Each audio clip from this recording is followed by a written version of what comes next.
নমস্কার বন্ধুরা, কেমন আছেন সবাই? আশা করি ভালো আছেন। আমিও খুব ভালো আছি। 3030 এই ডিজিটটি আমি বা নাম্বারটি আমি এইভাবে বিন্দু বিন্দু করে দিয়ে দিয়ে ভিডিওটি বানাচ্ছি। এইভাবে বিন্দুগুলি দিয়ে দিতে হবে বাচ্চাদেরকে। আমি ভিডিও যাতে না বড় হয় তাই একটি করে দিই, আপনারা অনেকগুলি করে দেবেন। এবং আমি সব ভিডিওতে আগেই বলেছি যে নাম্বার নেম বা নাম্বার নেমটিকে বলে স্পেলিং। 30 THIRTY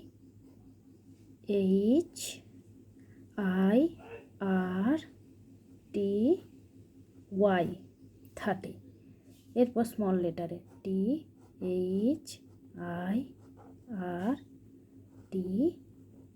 একটু গোটা গোটা করে লেখার চেষ্টা করবেন, কারণ বাচ্চাকে যদি না নিজে বুঝতে পারে তাহলে অন্যকে বোঝাতে পারবে না।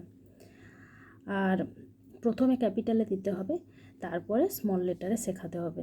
কোনো চাপ নেই, ধীরে ধীরে শেখাবেন। প্রত্যেকটা বাচ্চার বোধশক্তি বা প্রত্যেকটা বাচ্চার এক জায়গায় মনস্থির করে বসা ধরনগুলো আলাদা হয়ে থাকে। না ঘাবড়িয়ে মাথা ঠান্ডা করে করাবেন, অবশ্যই আপনার বাচ্চাটিও শিখে ফেলবে। যদি ভিডিওটি ভালো লাগে একটি লাইক করবেন, কারণ একটি লাইক করলে পরবর্তী ভিডিওটি বানাতে আমার আরও সুবিধা হবে। খুব ভালো লাগবে আমার আসলে।